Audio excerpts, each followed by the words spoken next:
तो सर मेरा क्वेश्चन है वसीम जी का, ऑक्शन कराने के लिए क्या डॉक्यूमेंटेशन की नीड होती है? हम लोगों के दिमाग में एक बात घुसी हुई है जी। कि पैसा होगा तो बिजनेस होगा, जबकि हम ये कहना चाहते हैं कि नॉलेज होगी तो बिजनेस होगा। ओसीसी इंपोर्ट करना है, जो पोर्ट पर ही आते हैं शिप वगैरह, क्या वो वहीं सेल हो जाता है या वहां से कहीं और लाके सेल करना पड़ता है? अमित सिंह राणा जी हैं, उनका क्वेश्चन है कि बायर्स चाहिए प्रोफेशनल, वो कहाँ से मिलेंगे? हेलो एवरीवन, आज है हमारे साथ डॉक्टर अशोक गुप्ता किंकर सर, जिन्हें 50 इयर्स का एक्सपीरियंस इंपोर्ट एक्सपोर्ट के बिजनेस में। तो आज हमारे पास कुछ क्वेश्चंस हैं जो हमारे कस्टमर्स ने पूछे थे, जो इंटरेस्टेड कस्टमर्स हैं उन्होंने कुछ क्वेश्चंस ड्रॉप किए थे, तो आज मैं सर से वो क्लियर करना चाहूंगी। तो आप भी वीडियो के एंड तक बने रहें, या आपका भी अगर कोई क्वेश्चन है तो आप प्लीज कमेंट बॉक्स में ड्रॉप कर दीजिएगा, अगली वीडियो आपके क्वेश्चन पे भी जरूर बनेगी। तो सर मैं स्टार्ट करती हूँ। बहुत बहुत नमस्कार। पहले तो सर मैं स्टार्ट करूंगी पार्थ गुलाटी जी से। उनका क्वेश्चन है मंडी में क्या कैश में डील होती है? देखिए, मंडी से मतलब है, लोग समझ नहीं पाएंगे जी, मंडी गोविंदगढ़, क्योंकि मंडी एक अलग टाउन है हिमाचल प्रदेश में और मंडी गोविंदगढ़ है पंजाब में। हाँ जी, लुधियाना के पास। ओके। तो ये बहुत बड़ा सेंटर है स्क्रैप का। यहाँ सैकड़ों फर्नेस हैं जहाँ पुराना स्क्रैप गला के नया स्क्रैप बनाया जाता है। ओके, रिसाइकिल होता है। रिसाइकिल होता है, बिल्कुल सही कहा आपने। तो लोगों को ये रहता है कि हम आज माल उन तक देंगे तो वो कब हमें पैसा देंगे। जी।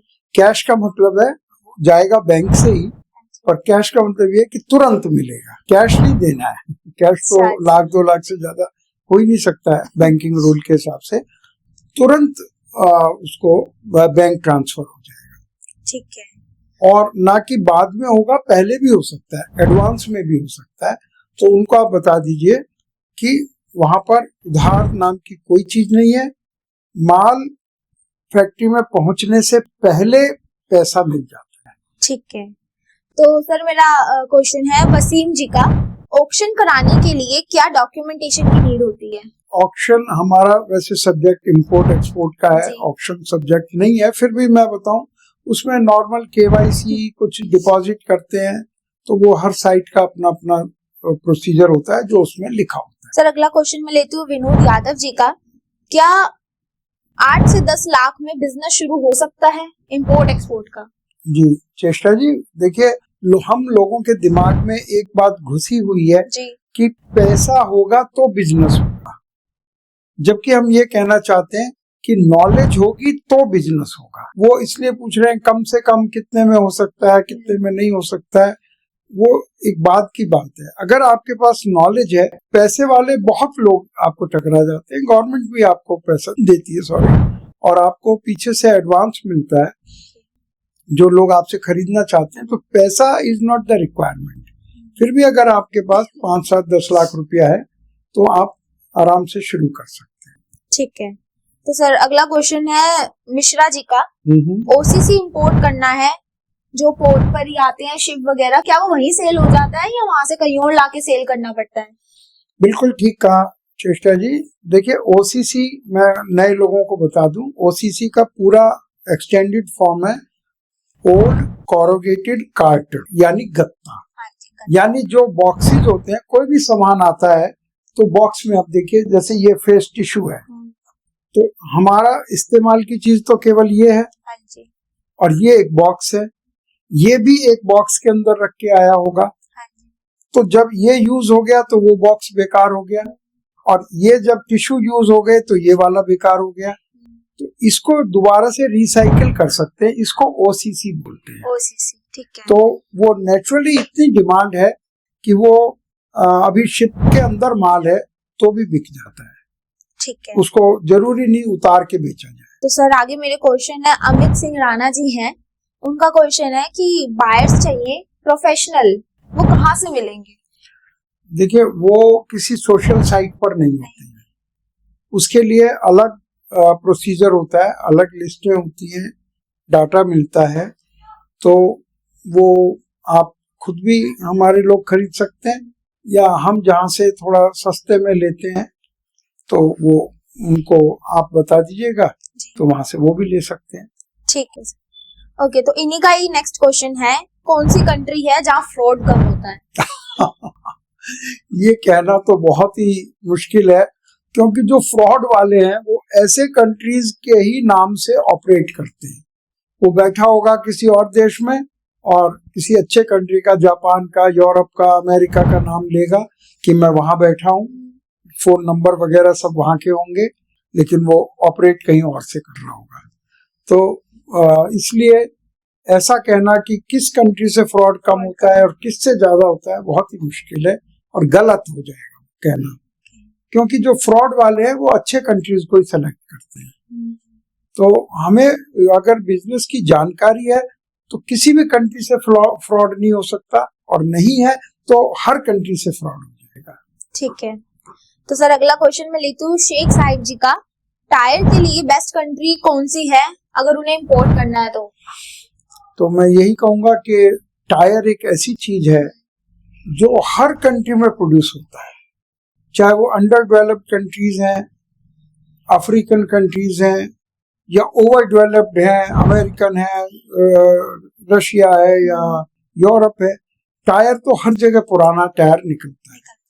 तो और इन दोनों में ही जो अंडर डेवलप है, ओवर डेवलप है, उनका वो खुद इसको प्रोसेस नहीं कर सकते, ना वो करना चाहते, उनके यहाँ लेबर प्रॉब्लम है, बहुत सारी चीजें, या टेक्निकल इंफॉर्मेशन नहीं है उनको, तो वो सारा टायर इंडिया में आता है। तो ये कहना कि इस कंट्री से बेटर रहेगा या इस कंट्री से, ये बड़ा मुश्किल है। किसी भी कंट्री से आप कर सकते हैं, हर कंट्री में टायर निकलता है। ओके। और पार्थ गुलाटी जी का क्वेश्चन है, इंपोर्ट एक्सपोर्ट का बिजनेस स्टार्ट करना है, आप उसमें क्या हेल्प कर सकते हैं सर? बिल्कुल, देखिए जो नए लोग हैं उनको उसका सिर पैर ही नहीं मालूम, कहाँ से शुरू करें, ब्रेक इवन कहाँ से करें, क्या चीजों की आवश्यकता है, वो बायर या सेलर विदेश में कहाँ मिलेगा, उनको बिल्कुल आइडिया नहीं है, इधर उधर से सुन लेते हैं। सबसे बड़ी चीज है हम किस चीज का बिजनेस करें, उन्हें आइटम का भी नहीं मालूम है। किसी का देखा देखी सोच लिया या सोच, तो वो ऐसा नहीं। हम उनकी हेल्प करते हैं आइटम सिलेक्शन में, कंट्री सिलेक्शन में, डॉक्यूमेंटेशन में, कस्टम से वो माल कैसे आराम से क्लियर हो जाएगा, उसको जो शिपिंग कहते हैं, वहां से आ रहा है तो कैसे शिपिंग में होगा, जा रहा है तो शिपिंग कैसे होगी, ड्यूटीज का क्या स्ट्रक्चर रहेगा, कस्टम ड्यूटी क्या बनेगी, और हर काम स्मूथली हो जाए, ये हेल्प स्टार्टअप इंडिया करता है। जी, तो मैं आपको बता देती हूँ, हम स्टार्टअप इंडिया आपकी पूरी हेल्प करेगा, हमारी टीम आपकी पूरी हेल्प करेगी सर। उसमें लाइव रहते हैं, हमारा एक सेशन होता है जूम ऐप पर, आप उसमें भी आ सकते हैं। और जो इंटरेस्टेड है प्लीज अपना नीचे नंबर ड्रॉप कर दीजिएगा या हाई टाइप कर दीजिएगा, हमारी टीम आपको जरूर कॉन्टेक्ट करेगी। तो सर मेरा नेक्स्ट क्वेश्चन है संदीप जी का, पेमेंट का क्या प्रोसेस रहता है इंपोर्ट एक्सपोर्ट में? देखिए ये बड़ा क्लियर है, कोई व्यक्ति इंपोर्ट या एक्सपोर्ट में उधार नहीं देता है, उधार नहीं देता रियलिटी। तो सबसे बढ़िया होता है बैंक बीच में आ जाता है। तो बैंक जो है वो बनता है एजेंट, बैंक के थ्रू पैसा आता है, बैंक के थ्रू डॉक्यूमेंट्स जाते हैं। ठीक है। और एक तरीका होता है LC, लेटर ऑफ क्रेडिट, जिसको बैंक गारंटी भी बोलते हैं, जिसमें बैंक जो है पूरा पैसा रखवा लेता है, फिर दूसरे पार्टी को इस बात की गारंटी देता है मेरे पास पैसा आ गया है, अगर आप क्लियरली उसको एक्सपोर्ट कर रहे हो तो आप मुझे डॉक्यूमेंट्स दे दीजिए, मैं आपको ट्रांसफर कर दूंगा डॉक्यूमेंट्स। तो ये कई तरीके होते हैं, और वरना खुद भी वहां बैठकर आप अपने सामने इंस्पेक्शन करा सकते हो और उसको पैसा डायरेक्टली भी दे सकते हैं। ठीक है, ये कई तरीके होते हैं। तो थैंक यू सर, आपने हमारे सभी क्वेश्चंस का आंसर दिया। और अगर आपको भी अपने क्वेश्चन का आंसर जानना है सर से, तो प्लीज कमेंट बॉक्स में ड्रॉप कर दीजिए, ताकि अगली वीडियो आपके क्वेश्चन पे भी बन पाए। और अगर आपको डायरेक्ट बिजनेस स्टार्ट करना है या सर से बात करनी है या स्टार्टअप इंडिया के साथ जुड़कर अपना बिजनेस स्टार्ट करना है, तो प्लीज हाई टाइप कर दीजिएगा, हमारी टीम आपको कांटेक्ट कर लेगी। Thank you.